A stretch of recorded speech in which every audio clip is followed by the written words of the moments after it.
What you've come to know as NGP, our next generation portable, is officially named PlayStation Vita. The PS Vita originally released way back in February of 2012, at least here in North America. And I can't believe it's been 12 years since the PS Vita's original release. It's been probably going on 6 years of my time with the PS Vita. And it has been a less than perfect time with the PS Vita. Most people nowadays look at the Vita as some awesome device that never really got its chance in the sun. And I enthusiastically agree.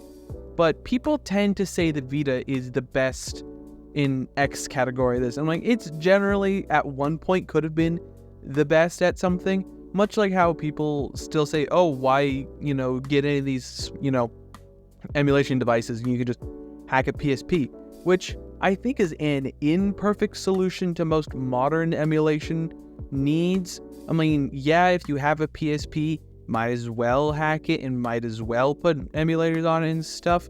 But if you're looking for like the best experience, I don't necessarily think that those really offer the best experience as they used to, because definitely better and cheaper solutions have come out since then. But the Vita is an interesting case. It is uniquely positioned where it can offer actually a substantial amount of emulation performance, and in of itself has such a vibrant homebrewing community here in 2024.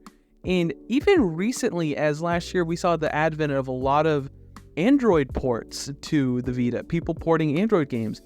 All the GTA games, for the most part, except obviously GTA 5 and stuff, coming to the Vita from their Android versions. Even Dead Space and like Call of Duty Zombies.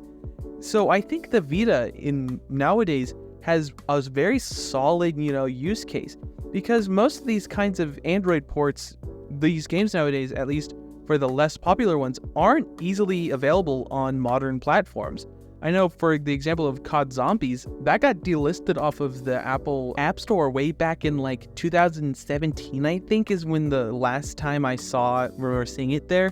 And you have to use an old version of iOS, which isn't something you can easily do, especially if you just bought a new iPhone. You can't exactly roll back past the version you had it previously, it came with.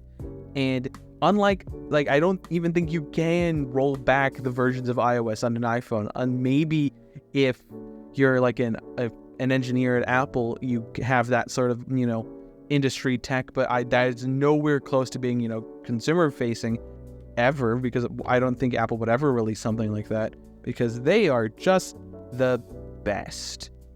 Aside from that, back to the broader scope of this video, the PS Vita has been uniquely positioned to be kind of one of the best places for homebrew.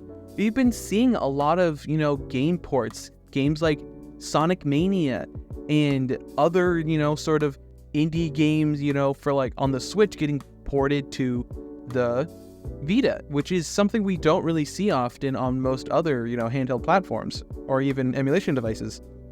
I know at one point you're able to upload games like Stardew Valley, Sonic Mania, and a few other indie hits on certain Anbernic devices, but I haven't really heard much more than that in the last couple of years. But this development happening on the Vita has just exploded, and I honestly don't see it ending anytime soon. And technically speaking, Vita games are still being made in Japan. There's like a handful of companies that still do it from the last time I checked, but I think those are quickly ending or has already ended.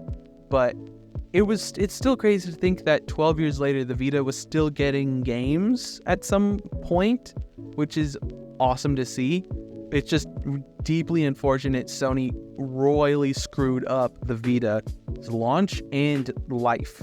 So while I might not necessarily agree with the idea of using the Vita or PSP for that matter as dedicated emulation devices, at least nowadays, especially given the price point you can buy these things at, it still holds a great case for it being a awesome place for homebrew and one of the best places to play Vita and PSP games.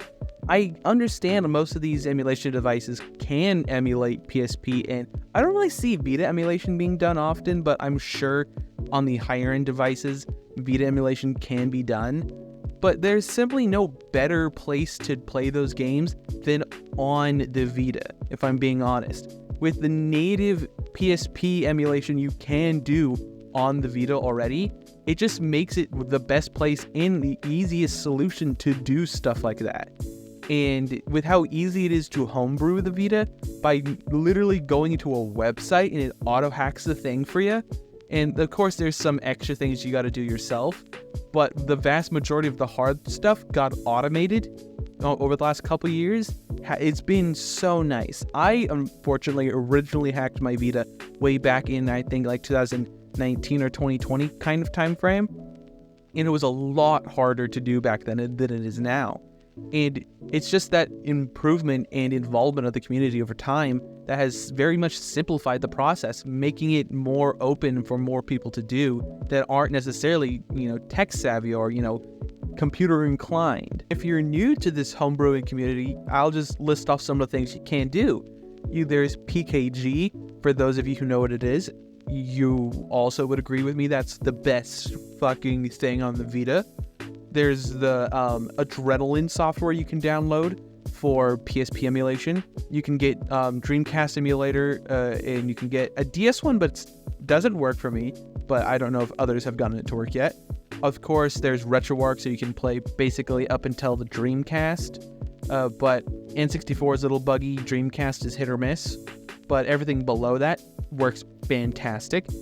One of the more recent things you could do with Homebrew, the aforementioned Android ports have been phenomenal. Those are one of my favorite things to suggest people to go check out, especially if they're new to the Vita Homebrew scene.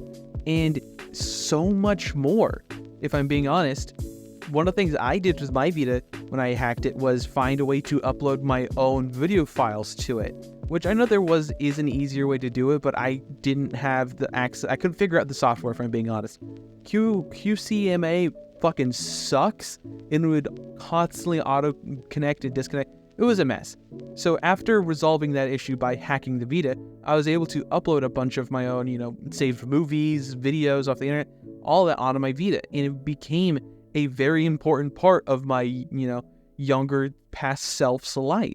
Because not having, unlimited data, I had to find some way to entertain myself on road trips or whenever I didn't have internet or cell service. I remember taking my Vita to school sometimes purely because I had downloaded videos to it, and our school at the time had like a YouTube blocker. So even if you're on like your own device watching YouTube on your phone, unless it just simply wouldn't work or it was too slow for it to function. So having my Vita with me, playing games, watching saved videos was really, really nice. And I guess the Vita is mostly just all about convenience. It is really easy to nowadays homebrew the Vita, and it's really easy to get all these, ported games, emulators, custom other softwares out there. And it's what brings me back to, sort of the thesis of the video. Does the Vita still hold up in 2024? Is it still worth it? For those of you who already own a Vita, yeah, it is an amazing device, and I highly encourage you to, explore more things to do with it. Those of you who don't have a Vita, if you want it for the purposes I've listed, go right ahead. It is one of the best systems out there for homebrew, and it has just an amazing community and a lot of fun things you can do. If you're looking for it as a dedicated emulation device, I would say, considering the price of around $120 at the absolute cheapest and around $200 on, the more expensive ones, I wouldn't necessarily recommend this for a dedicated emulation device. I mean, if all you're looking for is maximum, Dreamcast and N64, sure. I mean, it is an option, but if that's what you're looking for, you could find the same thing in some recent devices that I've been talking about, like the RG35XX Plus or the H models, which can go, up to that very easily, perfectly, without any problems. And at substantially, almost literally half the price or more or less than that, given which version of the Vita you end up buying. So as a dedicated emulation device, I don't think it necessarily holds up as well as it used to, considering how crazy that scene has become.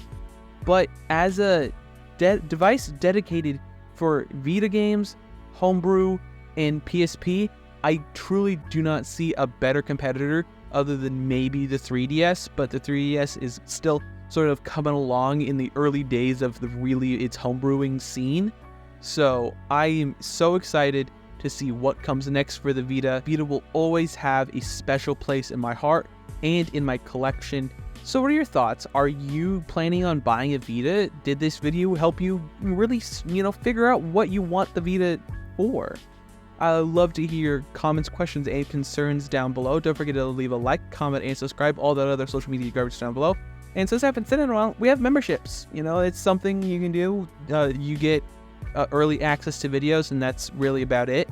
And thanks for all the support recently. And last but not least, have a wonderful day.